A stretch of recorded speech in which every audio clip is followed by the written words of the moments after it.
All right, well, good morning again. I guess we will go ahead and get started with the second segment, which I am pleased to have one of our own here at the Golf Club Valentine. We have Jason Sutton, one of our PGA members here at the Dayrare Golf School. We're going to talk to you a little bit about teaching today, a little bit about social media. Hopefully you'll pick up a pointer or two and take some of his wisdom back with you. I do want to ask, first of all, because we've got to get a count on lunch, how many people are going to be staying for lunch after this? I know I have no one RSVP for golf, but who's going to stay for lunch? What time is it? Right after he's done. It would be about 12:15, maybe 12 o'clock, depending on maybe 11:45. So when I get a count on who think they might stay, because we're going to do lunch 1, 2, 3, 4, 5, 6, 7, 8, 9, 10. So we got about 15. We are going to be eating lunch in the pavilion. It is our outdoor facility that we do on our driving range. So when you leave here, you'll go back up the grand staircase. You'll hang a left and go back out towards the golf shop.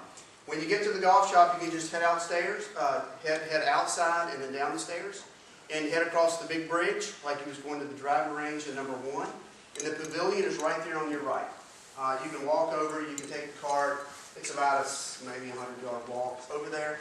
And then the choices out there, you have choice. You can order anything you would like to eat.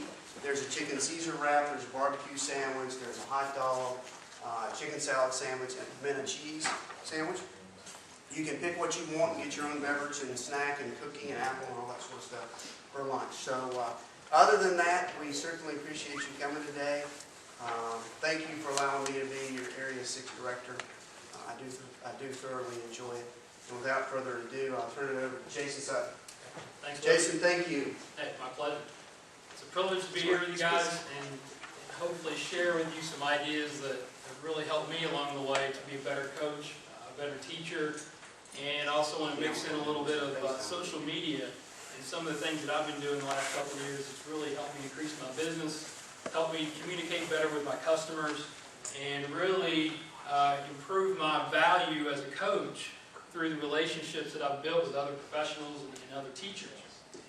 2009, January, I'm down at the PGA show, attending an AMF meeting, and in 2009 when we started really seeing the kind of economic downturn, people are panicking. I listened to Charlie King, one of my good friends now, a top 100 teacher, talk about new ways to market yourself, new ways to market your facility, and new ways to really drive business at a lower cost, right? That's what we're all about. We're trying to lower costs, but we're still trying to drive business. As Dale talked about the downturn in golf, social media is really one of the main factors that's going to help you to increase your business and also your awareness of what the customer needs because it's out there. He talked about being able to do things like create your own show on Ustream or YouTube. He talked about being able to write your own book, produce your own videos. And then he talked about this thing called blogging that I had no idea what he was talking about. I thought that was something that college kids did, in between classes, which has really changed my career and changed my life.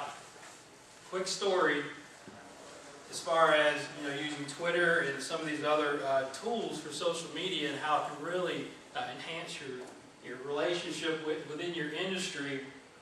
I get a Twitter message from a guy from Canada. I've got Twitter buddies all over the world now. It's incredible. It makes the world so much smaller. This guy named Jason Hellman, Ontario Section Teacher of the Year, sends me a tweet. He says, "Guru," that's my nickname. "Guru, I'm coming through Charlotte on my way back to Canada. Would love to come and pick your brain and have lunch with you and shoot a show." And I was like, wow, that's pretty neat stuff. This guy didn't even know who I was. And he's obviously watched some of my videos, and he said he wants to actually shoot a show on Guru TV. So I was like, man, this is cool. So he comes in, we hit it off right away. We do a couple of shows called the J&J Show, and had lunch, caught up a little bit, and then he goes back, and come to find that being on Guru TV has really increased his business in the fact that he just won National Canadian Teacher of the Year. So I was glad to help him. I haven't won Section Teacher of the Year yet. So if you guys are looking to win an award, I would suggest probably book a time on my show, and I think we could probably make that happen. So I was glad to do that for Jason, which is kind of interesting. So it's really some of the things that I'm going to talk to you guys about today is what are we doing differently that we used to do 5 years ago. It has to do with teaching as well. I'm going to talk a little about coaching, and then we'll end up with some social media stuff and more detail on how I got into it. I shot my first video, or my first show, that summer of '09. I started blogging that fall, and now, I guess a year and a half later, I've got over 28,000 views on my blog. All right, at golfgurutv.com, and I'll hook that up. You guys all got all the information there.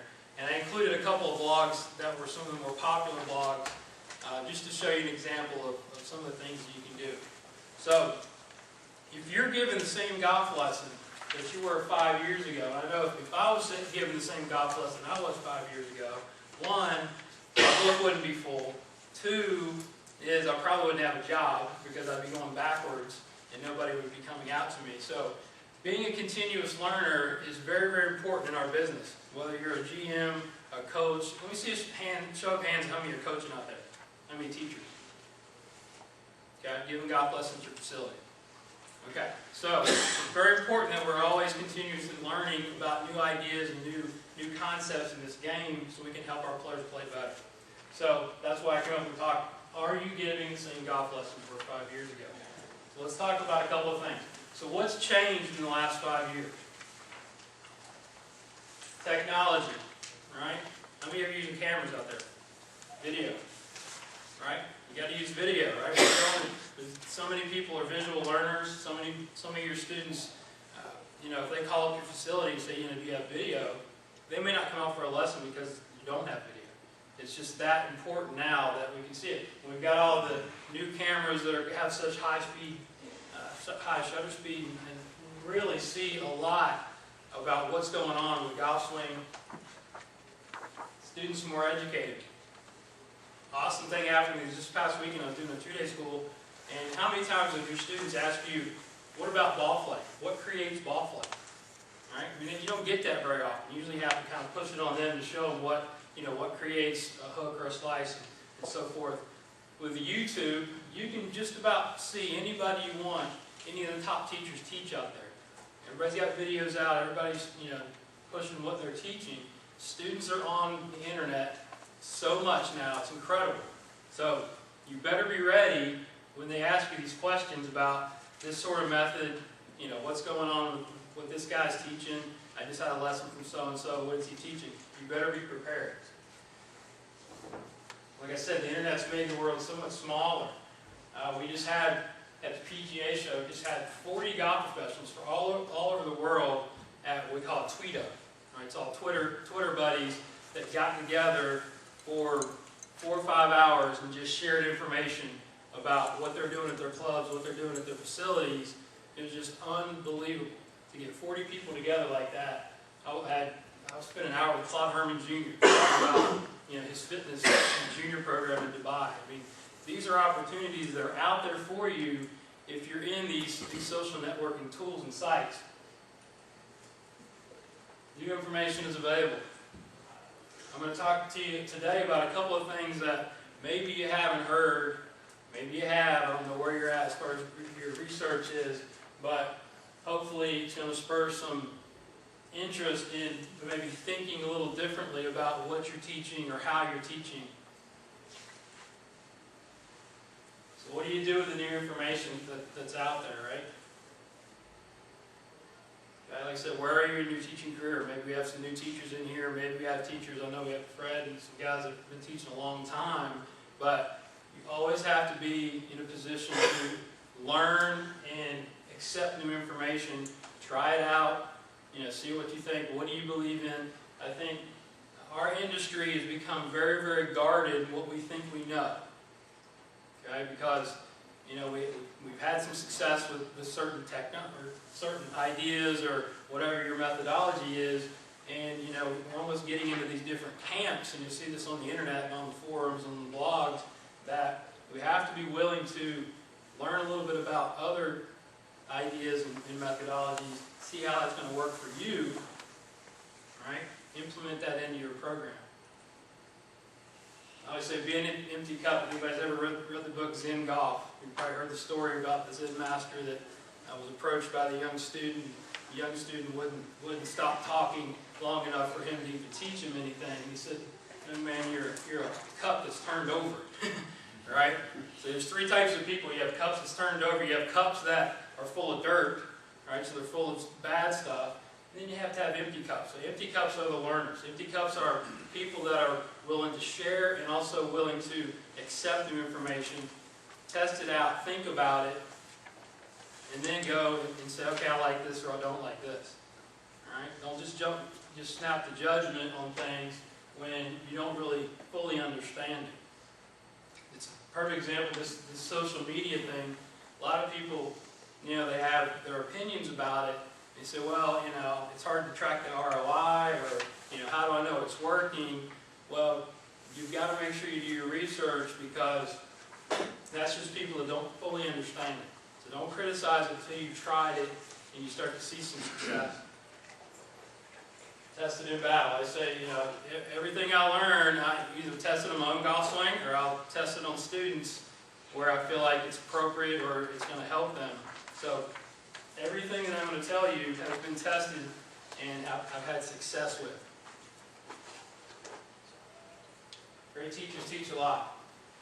And I put this on here because the new generation's coming out, which there's a lot of young teachers out there that are getting a lot of really, really quality information and certifications, the golfing machine, the MORAD, the stack and tilt, all this other stuff, and aim point, and there's some really, really good information out there, and I applaud them for that. Nothing replaces teaching a lot, seeing a lot of students, interacting with the students, building relationships. All right, so we want to get all this information, but we want to make sure that we put ourselves in a position to teach a lot. I've been teaching golf for 19 years, and I've been teaching at Danish for 11, and I've averaged roughly 2,800 lessons a year. So I've seen a lot of golf swings, right? I've seen a lot of stuff. As soon as I think that, I'm doing something pretty good, somebody comes along and says, wow, this is a tough one. So you've got to teach a lot. And I really think the great teachers are the ones that have spent the time on the lesson tee, in the video room, doing their research and doing the stuff that's going to create value. So, some of the things that have been prevalent in the last few years that are very, very important. TPI, the Tyler Performance Institute, changing the game. This is something that, is anybody TPI certified in here? Nobody. Okay, there you go. So, TPI is really something that is, I think, years ago, I always thought I could fix everybody. And I thought every student had a swing problem and they can do exactly what I want them to do.